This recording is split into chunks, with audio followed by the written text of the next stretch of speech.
वो श्रीं ह्रीं क्लीं महालक्ष्म्यै नमः। हरि ओम। प्रिय भक्तों, आप सभी को शरद पूर्णिमा की बहुत बहुत शुभकामनाएं। भगवान विष्णु और माता लक्ष्मी का आशीर्वाद आप सभी पर बना रहे। आपका दिन मंगलमय हो। प्रिय भक्तों, सनातन धर्म में शरद पूर्णिमा का विशेष महत्व है। वैदिक पंचांग के अनुसार हर साल आश्विन मास की पूर्णिमा तिथि को शरद पूर्णिमा का त्योहार मनाया जाता है। इसे कोजागिरी पूर्णिमा भी कहा जाता है। इस दिन स्नान दान के साथ साथ मां लक्ष्मी और मां अन्नपूर्णा की पूजा करने का विधान है। इसके अलावा विष्णु जी और चंद्रमा की भी पूजा की जाती है।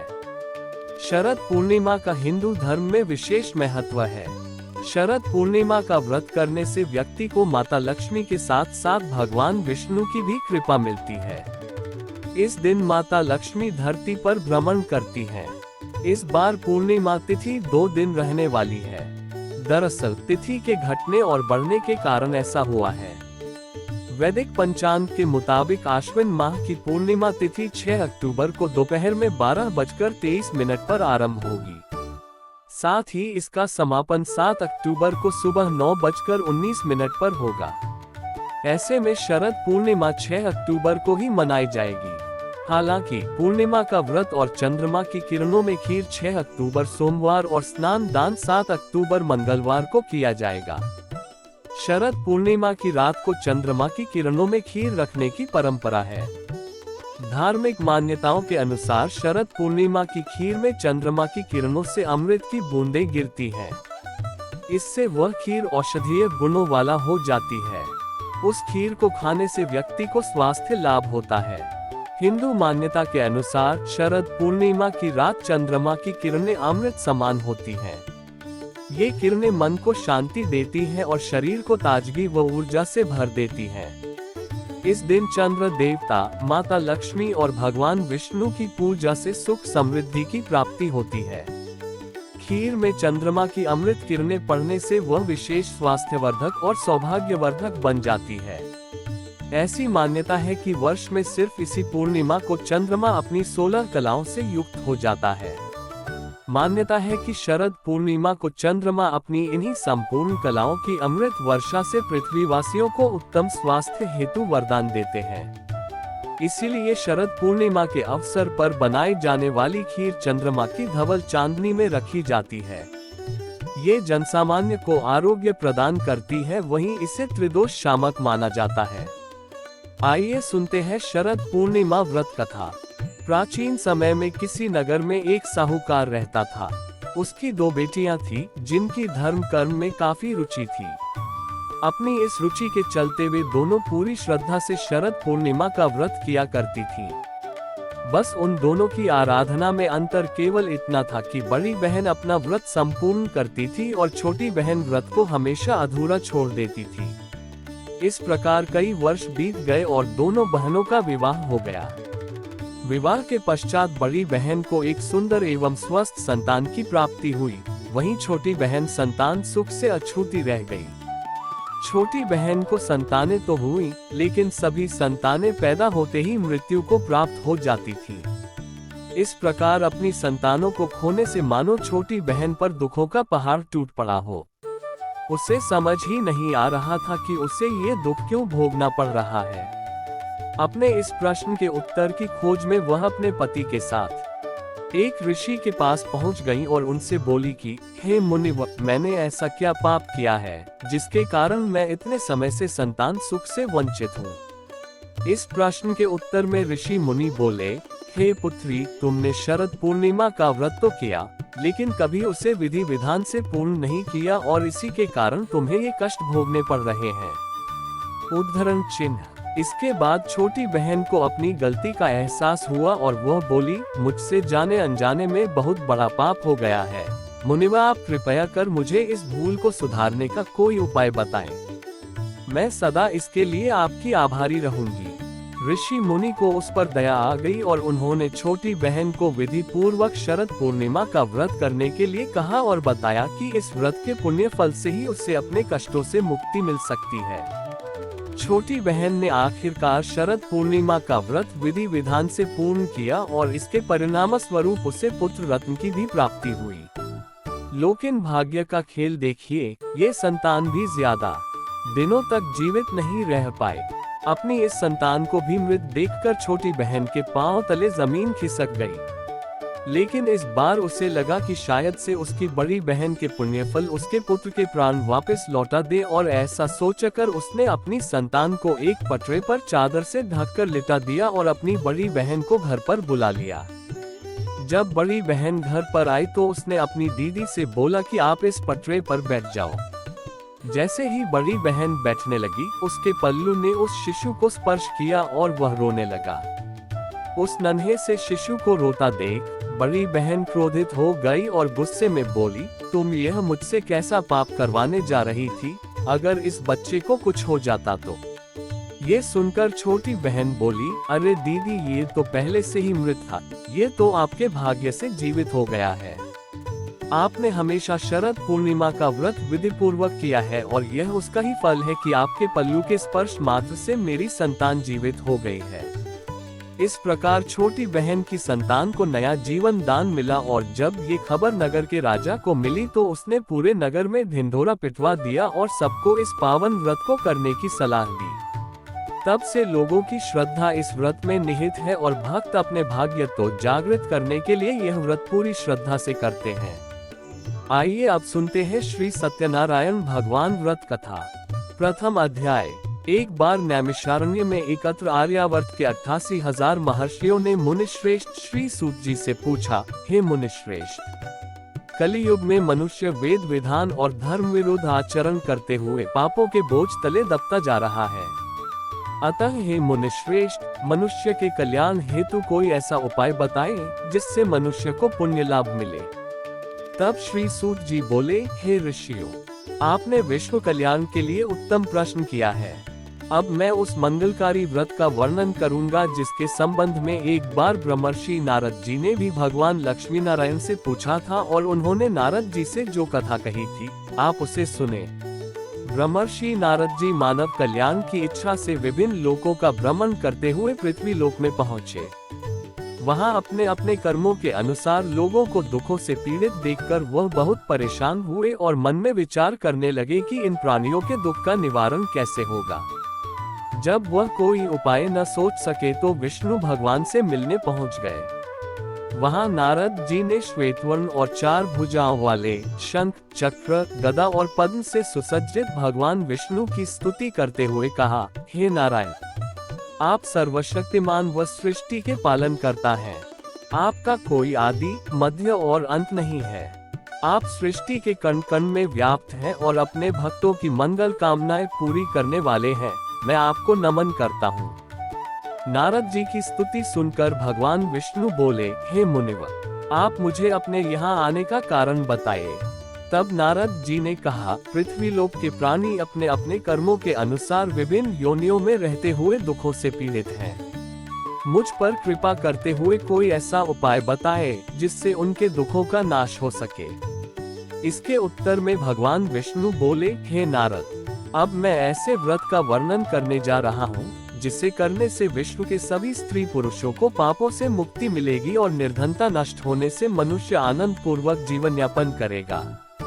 श्री सत्यनारायण भगवान के इस व्रत को करने से जातक की सभी मंगल कामनाएं पूरी होंगी। नारद जी ने जब व्रत हेतु विधि विधान की जानकारी चाही तो श्री नारायण बोले, मन से, वचन से और कर्म से शुद्ध होकर मनुष्य भक्ति एवं श्रद्धा भाव से किसी भी दिन यह व्रत कर सकता है। इस व्रत में नैवेद्य आदि भक्तिभाव से अर्पित कर ब्राह्मणों को भोजन कराने व दक्षिणा देने से सभी सुखों की प्राप्ति होती है। इस प्रकार सत्यनारायण भगवान की आराधना से सभी कष्टों से मुक्ति पाकर मनुष्य धन से संपन्न व सुखी होकर आनंद पूर्वक जीवन व्यतीत करता है। इसी के साथ प्रथम अध्याय का होता है समापन। चलिए साथ में बोलते हैं, श्री सत्यनारायण भगवान की जय। श्री सत्यनारायण भगवान की जय। द्वितीय अध्याय। श्री सूत जी बोले, हे ऋषि मुनियों, अब मैं आप सबको उस निर्धन ब्राह्मण की कथा सुना रहा हूँ जिसने श्री सत्यनारायण भगवान का सबसे पहले व्रत किया। प्राचीन समय में वह निर्धन ब्राह्मण काशी में रहता था। भिक्षा मांगकर वह अपना जीवन यापन कर रहा था। ब्राह्मण की दुर्दशा देखकर ब्राह्मणों से प्रेम करने वाले श्री सत्यनारायण भगवान ने एक दिन बूढ़े व्यक्ति का रूप परिवर्तित कर उसके पास जाकर आदर से पूछा, हे ब्राह्मण देवता, तुम इस तरह घर घर भिक्षा मांगकर अनेक कष्टों को सहन करते हुए कैसे जीवन यापन कर रहे हो? दरिद्र ब्राह्मण ने कहा, हे मित्र, आय का कोई साधन न होने के कारण मैं भिक्षा मांगकर अपना जीवन यापन कर रहा हूँ। निर्धन ब्राह्मण की बात सुनकर बूढ़े व्यक्ति ने कहा, हे मित्र, श्री सत्यनारायण भगवान का व्रत करने से सभी कष्टों का निवारण हो जाएगा। श्री सत्यनारायण भगवान की पूजा आराधना करने से तुम्हारी सभी मनोकामनाएं पूरी होंगी और तुम्हारे घर में धन संपत्ति की वर्षा होगी। ब्राह्मण को व्रत करने की विधि बताकर सत्यनारायण भगवान अंतर्धान हो गए। निर्धन ब्राह्मण ने बूढ़े व्यक्ति द्वारा बताए व्रत को करने का निश्चय किया। उस रात उसे नींद नहीं आई।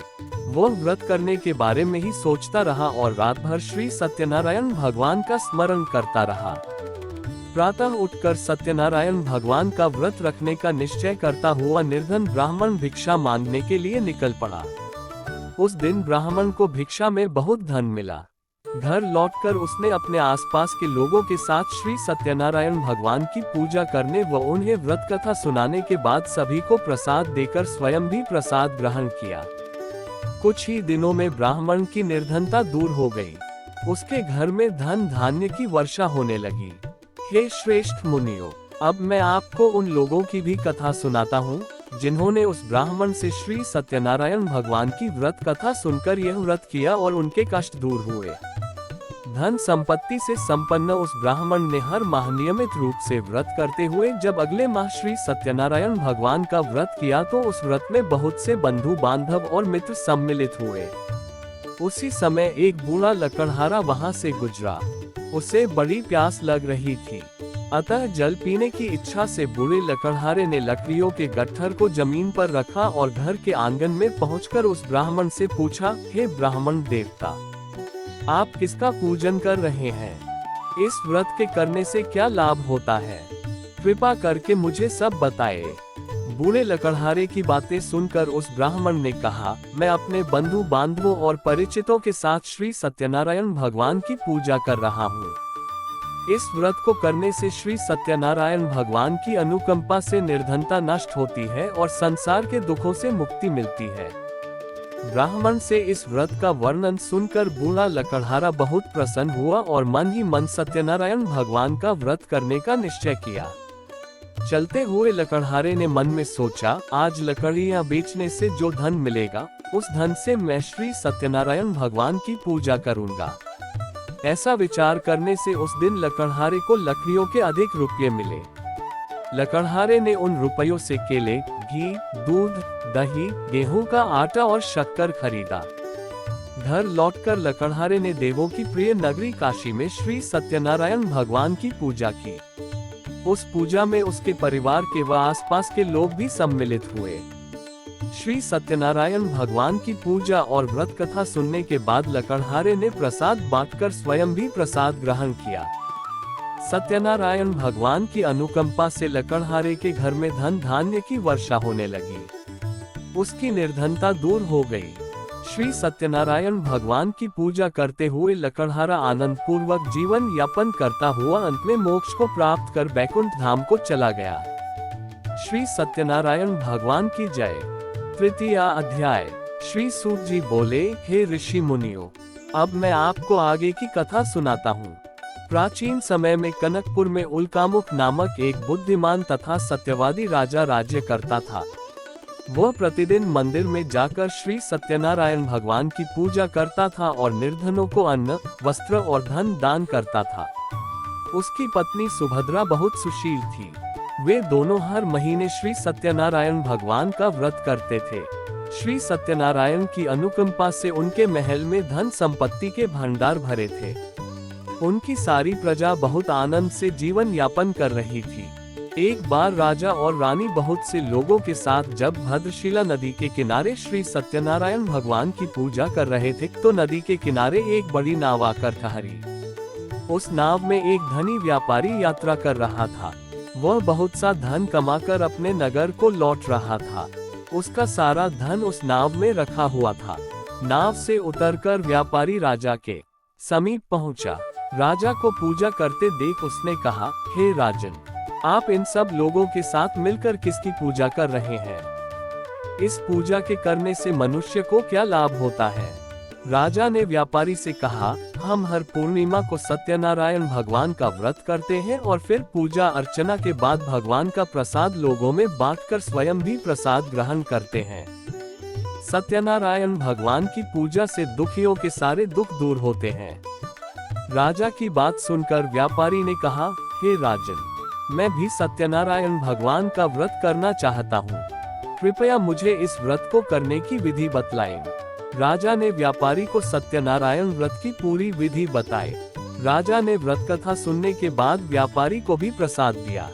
श्री सत्यनारायण भगवान का स्मरण करते हुए व्यापारी ने प्रसाद ग्रहण किया और लौटकर अपनी पत्नी लीलावती से कहा, हमारी कोई संतान नहीं है। यदि सत्यनारायण भगवान की अनुकंपा से हमारी कोई संतान हुई तो मैं श्री सत्यनारायण भगवान का व्रत अवश्य करूंगा। व्यापारी के ऐसा निश्चय करने के कुछ समय बाद लीलावती गर्भवती हुई और उसने एक सुंदर कन्या को जन्म दिया। व्यापारी ने पुत्री जन्म पर बहुत खुशियां मनाई, लेकिन सत्यनारायण भगवान का व्रत नहीं किया। जब उसकी पत्नी लीलावती ने अपने पति से व्रत करने के लिए कहा तो वह बोला, अभी क्या जल्दी है? इसका विवाह होगा तो मैं अवश्य श्री सत्यनारायण भगवान का व्रत करूंगा। अपने पति के वचन सुनकर लीलावती चुप रह गई। व्यापारी की कन्या कलावती शुक्ल पक्ष के चंद्रमा की तरह बढ़ने लगी।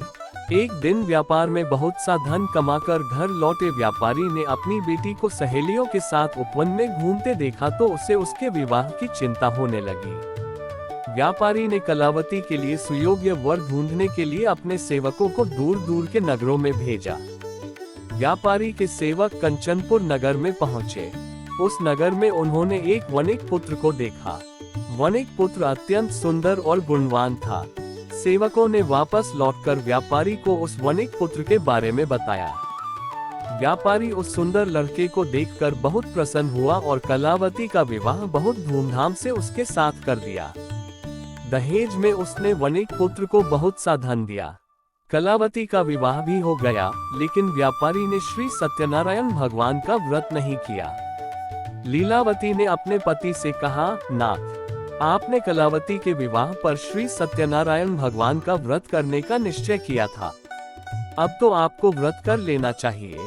पत्नी की बात सुनकर व्यापारी ने कहा, अभी तो मैं अपने दामाद के साथ व्यापार के लिए जा रहा हूँ। व्यापार से लौटने पर श्री सत्यनारायण भगवान का व्रत पूजा अवश्य करूँगा।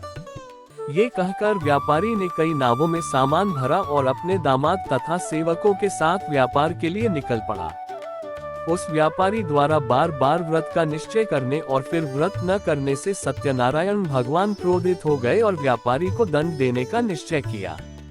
व्यापारी अपने दामाद के साथ रत्नसारपुर में पहुंचकर व्यापार करने लगा। एक दिन कुछ चोर महल में चोरी करके भाग रहे थे। सैनिक उनका पीछा कर रहे थे। भागते हुए चोरों ने सैनिकों से बचने के लिए चोरी का धन अवसर पाकर व्यापारी की नावों में छिपा दिया। चोरों का पीछा करते हुए सैनिक व्यापारी के पास पहुंचे। उन्होंने व्यापारी की नावों की तलाशी ली तो उन्हें राजा का चोरी किया धन मिल गया। तब सैनिक व्यापारी और उसके दामाद को बंदी बनाकर राजा के पास ले गए। राजा ने उन दोनों को बंदीगृह में डाल दिया और उनका सारा धन ले लिया। श्री सत्यनारायण भगवान के प्रकोप से उधर लीलावती पर भी मुसीबतों का पहाड़ टूट पड़ा। उसके घर में चोरी हो गई और चोर सारा धन चुराकर ले गए। घर में खाने के लिए अन्न भी नहीं बचा। भूख प्यास से व्याकुल होकर व्यापारी की बेटी कलावती एक ब्राह्मण के घर गई। उस ब्राह्मण के घर में श्री सत्यनारायण भगवान की व्रत कथा हो रही थी। उसने भी वहां बैठकर व्रत कथा सुनी और प्रसाद लिया। घर लौटकर कलावती ने अपनी मां लीलावती को सारी बात बताई। कलावती से श्री सत्यनारायण भगवान की व्रत कथा की बात सुनकर लीलावती ने भी व्रत करने निश्चय किया। अगले दिन लीलावती ने अपने परिवार और आसपास के लोगों के साथ श्री सत्यनारायण भगवान की पूजा की। पूजा के बाद सबको प्रसाद बांटकर स्वयं भी प्रसाद ग्रहण किया। लीलावती ने अपने पति और दामाद के घर लौट आने की मनोकामना से श्री सत्यनारायण भगवान का व्रत किया था। लीलावती के विधि पूर्वक व्रत करने और प्रसाद ग्रहण करने से श्री सत्यनारायण भगवान ने प्रसन्न होकर उसकी मनोकामना पूरी की। उन्होंने राजा चंद्रकेतु को स्वप्न में दर्शन देकर कहा, हे राजन, व्यापारी और उसका दामाद बिल्कुल निर्दोष हैं। सुबह उठते ही दोनों को मुक्त कर दो, उन दोनों का सारा धन भी वापस लौटा दो। यदि तुमने ऐसा नहीं किया तो मैं तुम्हारा सारा वैभव नष्ट कर दूंगा। इतना कहकर श्री सत्यनारायण भगवान अंतर्धान हो गए। प्रातः होते ही राजा चंद्रकेतु ने अपने मंत्रियों और राज्य ज्योतिषी को रात के स्वप्न की बात बताई तो सबने व्यापारी और उसके दामाद को छोड़ देने के लिए कहा। राजा चंद्रकेतु ने तुरंत उस व्यापारी और उसके दामाद को छोड़ दिया, उनका सारा धन भी वापस कर दिया। इस प्रकार श्री सत्यनारायण भगवान की अनुकंपा से व्यापारी और उसका दामाद दोनों खुशी खुशी अपने नगर की ओर चल दिए। श्री सत्यनारायण भगवान की जय। चतुर्थ अध्याय। श्री सूत जी बोले, उस व्यापारी ने अपने दामाद के साथ शुभ मुहूर्त में नावों द्वारा रत्नसारपुर से प्रस्थान किया। लंबी यात्रा करने के बाद व्यापारी ने एक नगर के किनारे नावों को रोककर भोजन किया और फिर दोनों विश्राम करने लगे।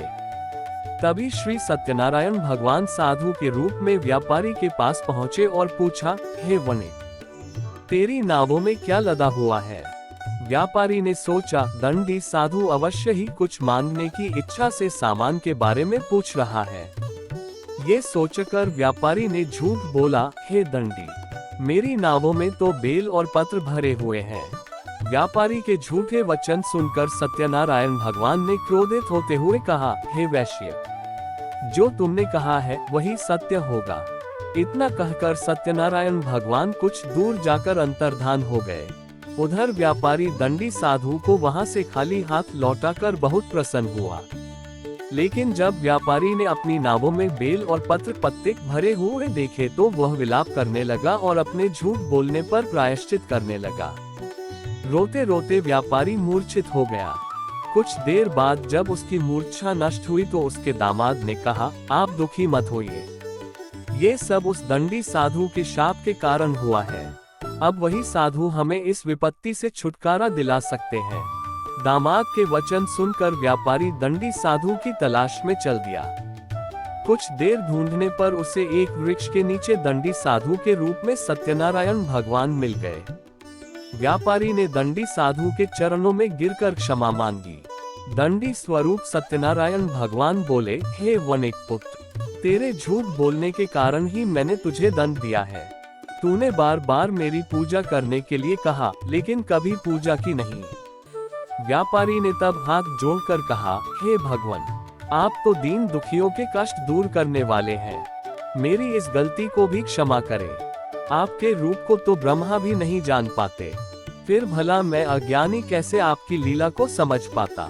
अब मैं जीवन में कभी झूठ नहीं बोलूंगा, सदैव श्री सत्यनारायण भगवान का व्रत और पूजा किया करूंगा। आप मुझ पर अनुकंपा करें।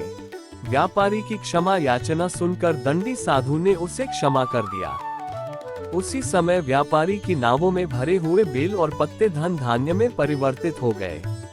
व्यापारी ने अपने सेवकों के साथ अगले दिन श्री सत्यनारायण भगवान का व्रत करके उनकी पूजा की। सबको प्रसाद वितरित करने के बाद स्वयं भी प्रसाद ग्रहण करके व्यापारी अपने नगर की ओर चल पड़ा। अपने नगर में पहुंचकर व्यापारी ने एक सेवक को अपने घर भेजा। सेवक ने लीलावती को सूचित किया। उस समय लीलावती और कलावती दोनों श्री सत्यनारायण भगवान की पूजा कर रही थीं। पति और दामाद के लौट आने का समाचार सुनकर लीलावती ने पूजा पूरी करके प्रसाद ग्रहण करने के बाद कलावती से कहा, बेटी, मैं नदी किनारे जा रही हूँ, तू भी प्रसाद ग्रहण कर शीघ्र ही आजा। कहकर लीलावती नदी की ओर चल पड़ी। परंतु कलावती पति से मिलने की खुशी में प्रसाद ग्रहण किए बिना ही घर से निकलकर नदी किनारे जा पहुंची। उसके प्रसाद ग्रहण न करने के कारण सत्यनारायण भगवान क्रोधित हो गए। उन्होंने व्यापारी की नावों को नदी में डुबो दिया। अपने पति को वहां न देख कलावती ने रोना शुरू कर दिया।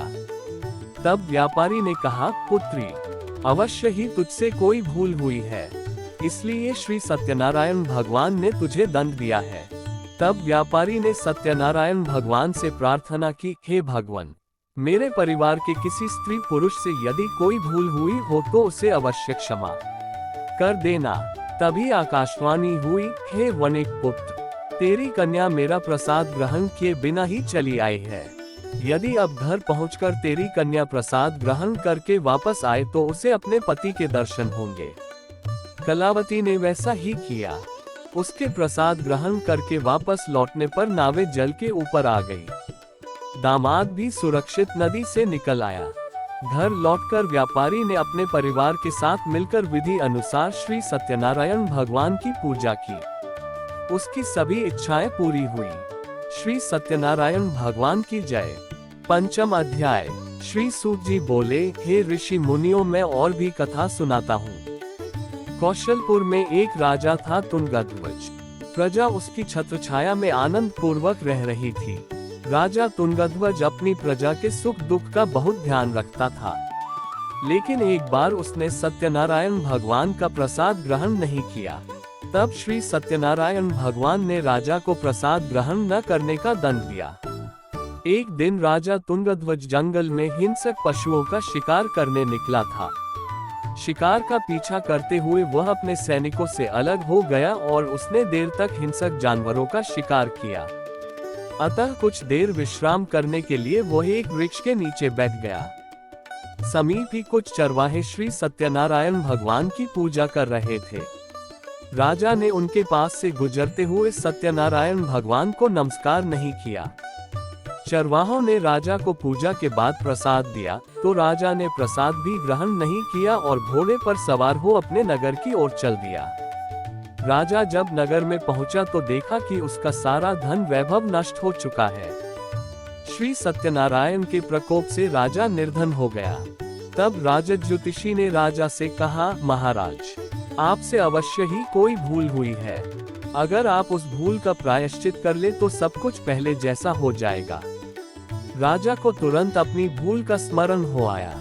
अतः मंदिर में जाकर राजा ने श्री सत्यनारायण भगवान से क्षमा मांगी और उनकी पूजा की। पूजा के बाद प्रसाद ग्रहण करने से श्री सत्यनारायण भगवान की अनुकंपा से चमत्कार हुआ। राजा का खोया वैभव पुनः लौट आया। श्री सत्यनारायण भगवान की कृपा से जीवन के सभी सुखों का भोग करते हुए अंत में राजा मोक्ष को प्राप्त हुआ। इस प्रकार श्री सत्यनारायण भगवान के व्रत और पूजा को जो भी मनुष्य करता है उसके सभी दुख चिंताएं नष्ट होती हैं। सभी मनोकामनाओं को प्राप्त कर वह मनुष्य मोक्ष पाकर सीधे बैकुंठ धाम को जाता है। श्री सूत जी ने कुछ पल रुककर कहा, हे श्रेष्ठ मुनियों, श्री सत्यनारायण भगवान के व्रत को पूर्व जन्म में जिन लोगों ने किया उन्हें दूसरे जन्म में भी सभी तरह के सुख प्राप्त होते हैं। वृद्ध शतानन ब्राह्मण ने पूर्व जन्म में भगवान सत्यनारायण का विधिवत व्रत किया। वे दूसरे जन्म में सुदामा के रूप में भगवान की पूजा करते हुए अंत में मोक्ष को प्राप्त कर बैकुंठ धाम को चले गए। उल्कामुख राजा अगले जन्म में राजा दशरथ के रूप में मोक्ष को प्राप्त करके बैकुंठ को गए। व्यापारी ने मोरध्वज के रूप में जन्म लिया और अपने पुत्र को आरे से चीरकर भगवान की अनुकंपा से बैकुंठ को प्राप्त किया। राजा तुंगध्वज अगले जन्म में मनु के रूप में जन्म लेकर सत्कर्म करते हुए मोक्ष को प्राप्त कर बैकुंठ धाम को चले गए। हे ऋषि मुनियों, श्री सत्यनारायण भगवान का व्रत और पूजा मनुष्य को सभी चिंताओं से मुक्त करके अंत में मोक्ष प्रदान करता है। श्री सत्यनारायण भगवान की जय। लक्ष्मी माता की जय। सभी देवी देवताओं की जय।